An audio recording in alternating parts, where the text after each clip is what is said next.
recent trend that we see is that people are using social media platforms more and more as a search engines, but people are really looking for good restaurants in Amsterdam or to have very nice furniture for in their homes. So be there, full funnel as a brand is very important.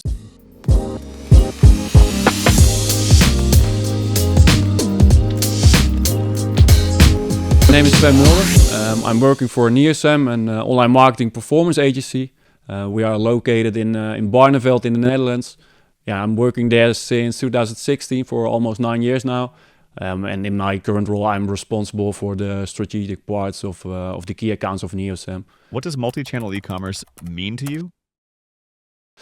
Yeah, what multi-channel e-commerce means for me is that for us, our clients and their brands have to be visible across multiple channels, of course, in the full funnel phase. So it's all about maximizing visibility, but also ROAS, blended ROAS is very important nowadays. So that's what it means for me. So maximizing visibility, revenue, performance across all the channels and use the channels at their strengths. With consumer attention spread thin across platforms, how can brands effectively capture and retain interest in a multi-channel world? Yeah, to start, of course, it's very important that you know where your audience is and where they are spending their time. And it's also very important to know what your target audience wants and what their needs are and how you as a brand can fulfill in those needs. So having a good and clear proposition is really key, and that's where you will win it from your competition if you do it better.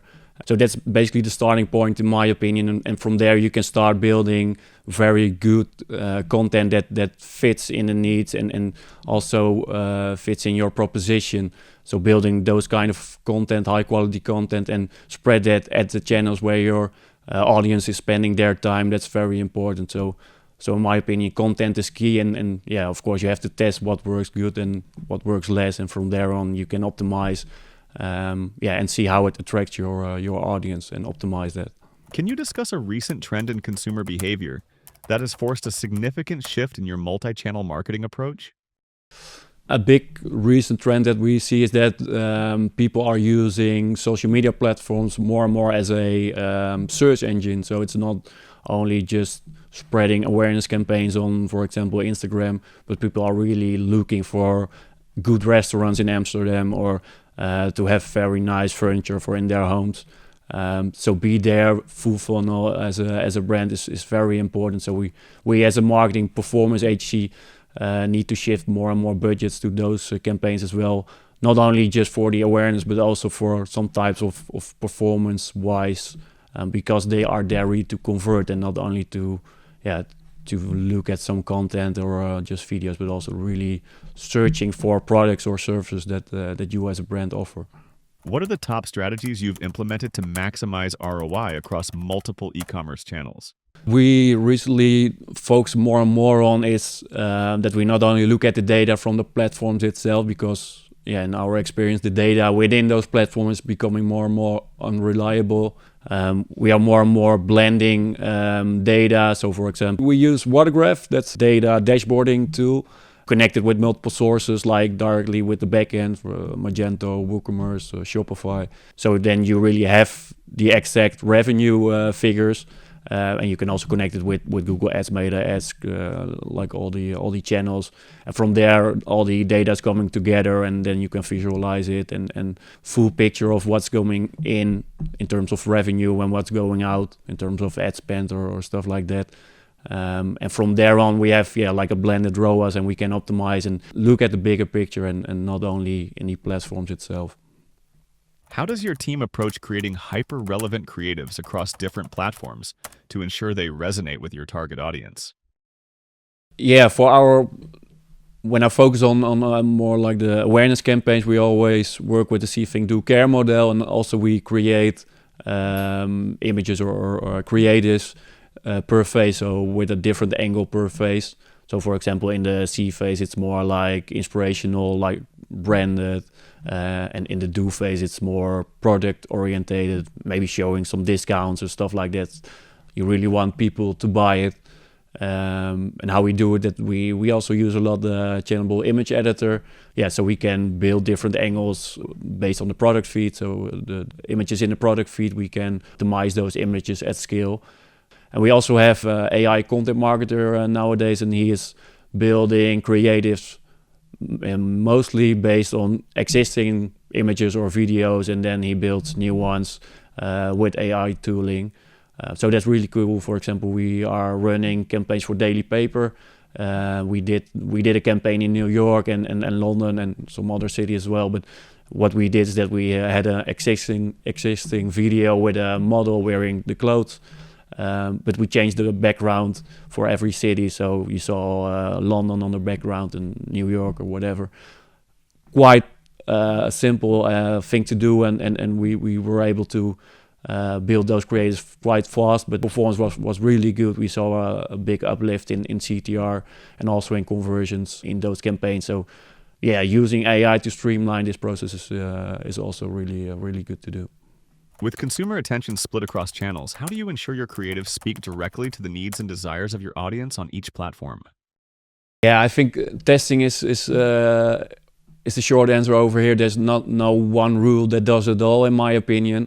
It's not that like one type of content that performed very well in a previous campaign will do the same in the next campaign, or if a certain creative performed very good on YouTube, it doesn't mean that it will perform very good at Meta or Facebook or Instagram too. So you really have to test a lot, try different type of angles, different type of formats, etc. So that's really important. And also as a brand, you have to know what you want to express to your audience. So what makes you different from your competitors, and use that, and also knowing what your audience, what their needs are and how you can fulfill in those needs. What are the biggest challenges when implementing automation across multiple e-commerce platforms, and how do you overcome them? Two biggest challenges that we're facing are content and data. So yeah, the content that we receive from our clients is not always very good or perfect. So we have to optimize that, and from there we can start automate something. Has to be good, from good quality. And also data, if you want to automate campaigns based on performance or whatever, and your data is not good, then you of course you cannot automate that process then, because you are then automating based on incorrect data. To be honest, that's always a challenge, and I think the perfect data maybe doesn't exist nowadays. But yeah, I think tooling help a lot with that. We have tools like Channable and Watergraph that I mentioned before can help to get better data.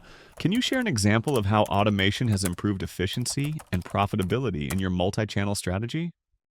What we do for a lot of e-commerce clients is that we do product bucketing, especially for the Google Shopping campaigns.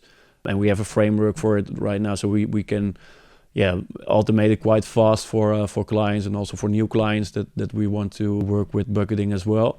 So what we do is that we segment products based on performance. Yeah, and we, for example, we use Channable to import and export the data, and we have the right data per product, so we can segment them. So yeah, and that really improves the efficiency and the ROAS for us and for our clients. How do you manage data from various channels when they're not all connected to a single source of truth?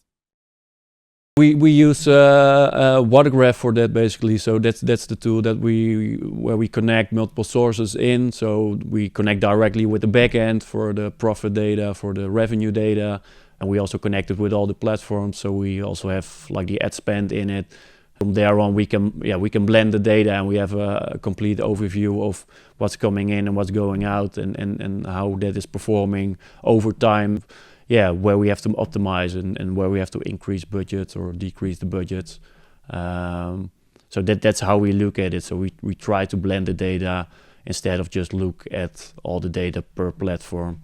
What's the first step you'd suggest for someone looking to decode their multi-channel strategy and implement these tips? I think it's really important that you, as a brand or as an e-commerce store, that you know where you are right now. So for example, if you just launch your first Google Ads campaign, trying to get it profitable, focus on that first. And from there you can increase budgets or increase platforms. But if you are at that stage, I don't know if it's already good to think about a very advanced personalization strategy.